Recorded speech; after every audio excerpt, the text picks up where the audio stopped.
ഡിഗ്രിയോ ഡിപ്ലോമയോ എന്തുണ്ടായിട്ടെന്താ?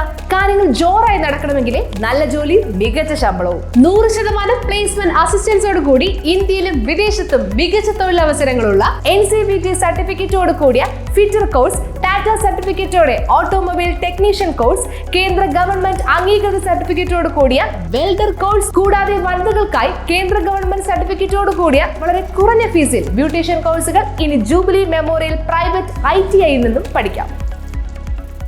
പെരുമ്പടപ്പ് പഷ്ണിത്തോട് കായലിലെ ചെളിനീക്കൽ പ്രഹസനമാണെന്ന് പരാതി. കൊച്ചി നഗരസഭ 57-60 ഡിവിഷനുകളുടെ ഭാഗം വരുന്ന പഴയ 17 ഡിവിഷനിലെ പെരുമ്പടപ്പ് പഷ്ണിത്തോട് കായലിലെ ചെളിനീക്കൽ പ്രഹസനമാണെന്ന പരാതി. 30 ലക്ഷം രൂപ വിനിയോഗിച്ചാണ് ഇവിടെ ചെളിനീക്കൽ പ്രക്രിയ നടക്കുന്നത്. എന്നാൽ ചെളി നീക്കലിന് പകരം കലക്കൽ പ്രക്രിയയാണ് ഇവിടെ നടക്കുന്നതെന്നാണ് ആക്ഷേപം ഉയർന്നിട്ടുള്ളത്. കഴിഞ്ഞ തവണ 10 ലക്ഷം രൂപയ്ക്ക് ഈ കായലിലെ ചെളി മനോഹരമായി നീക്കിയതാണെന്നാണ് നാട്ടുകാർ പറയുന്നത്. എന്നാൽ ഇത്തവണ ചെളി നീക്കൽ കാര്യമായി നടത്തുന്നില്ല എന്നുള്ളത് മാത്രമല്ല, കലക്കൽ പ്രക്രിയ മാത്രമാണ് നടക്കുന്നതെന്നും മൗത്ത് ക്ലീനിങ്ങിന്റെ ഭാഗമായുള്ള പ്രക്രിയകളും പ്രഹസനമാണെന്നുമാണ് ആക്ഷേപം ഉയർന്നിട്ടുള്ളത്. ഉദ്യോഗസ്ഥരോ മറ്റോ ഇവിടം സന്ദർശിക്കാറില്ലെന്നും നാട്ടുകാർ പറയുന്നു. എത്ര ഇതിന്റെ എസ്റ്റിമേറ്റ് എന്താണെന്നും ഏത് ഫണ്ടാണെന്നും പോലും നാട്ടുകാർക്ക് അറിയില്ലെന്നാണ് പ്രദേശവാസികൾ പറയുന്നത്. 30 ലക്ഷം രൂപ വെള്ളത്തിൽ കലക്കുന്ന പോലെ കലക്കുന്ന നടപടി അംഗീകരിക്കാൻ കഴിയില്ലെന്നും ഇത് സംബന്ധിച്ച് അന്വേഷണം നടത്തണമെന്നുമാണ് നാട്ടുകാരുടെ ആക്ഷേപം.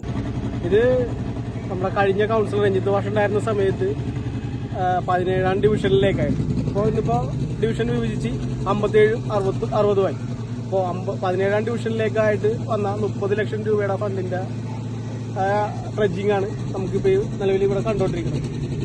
ചോയ്സിന് ഇവിടുന്ന് അക്ഷുത്ര പാലത്തിന് അപ്പുറത്തേക്ക് കണ്ണേങ്ങാട്ട്, അതായത് മധുരക്കമ്പനി പാലം വരെ 10 ലക്ഷം രൂപക്ക് വളരെ ഭംഗിയായിട്ട് പോരാൻ കഴിഞ്ഞിട്ടുണ്ട് കഴിഞ്ഞ ഇതിൽ. ഇത് 30 ലക്ഷം രൂപയുടെ ആണെന്ന് നമുക്ക് അറിയാൻ കഴിഞ്ഞിട്ടില്ല. യഥാർത്ഥ എസ്റ്റിമേറ്റ് എന്താണെന്ന് കൃത്യമായിട്ട് പറയാൻ കഴിയില്ല. കാരണം ഉദ്യോഗസ്ഥർ ഈ 5 ദിവസമായിട്ട് ഇവിടെ വന്നിട്ടില്ല. ഇത് നോക്കാനോ ഇതിന്റെ എസ്റ്റിമേറ്റ് എന്താണെന്നോ എത്ര ആഴത്തിലാണെന്നോ എത്ര വീതിയിലാണെന്നോ ഇവിടെയുള്ള ജനങ്ങൾക്ക് ആർക്കും അറിയില്ല. ഏത് ഫണ്ടാണ് ഉപയോഗിക്കുന്നത് പോലും ഈ പരിസരവാസികൾക്കും ആർക്കും അറിയില്ല. നിലവിലിപ്പോൾ ചെയ്തുകൊണ്ടിരിക്കുന്നത് കോരിയിടാൻ സ്ഥലമുള്ള സ്ഥലങ്ങളിൽ മാത്രം കുറച്ച് മണ്ണ് വാരി അവിടെ ഇട്ടിട്ട് അവരൊരു കടമ കഴിച്ചു പോകുന്ന രീതിയാണ് ഇപ്പോൾ കാണുന്നത്. ഈ പുഴയുടെ ആഴം യഥാർത്ഥത്തിൽ ഈ ഭാഗങ്ങളിൽ കാണുന്ന ഭാഗങ്ങളിൽ 8 മീറ്ററിലോളം ആഴം ഉണ്ടായിരുന്ന പ്രദേശമാണ് എക്കൽ കയറി ഇങ്ങനെ നികർന്ന് നിൽക്കുന്നത്. അപ്പൊ ഇതിനെ പുനർജീവിപ്പിക്കാനാണ് ഈ ചെയ്യുന്നതെങ്കിൽ ഇതൊരിക്കലും പുനർജീവിതത്തിലേക്കല്ല, പുഴയുടെ നാശത്തിലേക്കാണ് ഈ ചെയ്യുന്ന രീതി എന്ന് പറഞ്ഞാൽ. ഇത് കോരി മാറ്റാതെ അവിടെ തന്നെ ഇട്ടാൽ വീണ്ടും ഇടിഞ്ഞ് അതിലേക്ക് വീഴാൻ 1 മണിക്കൂർ പോലും തികച്ചു വേണ്ട. കാരണം ഏറ്റമാണ് ഈ കയറുന്നത്.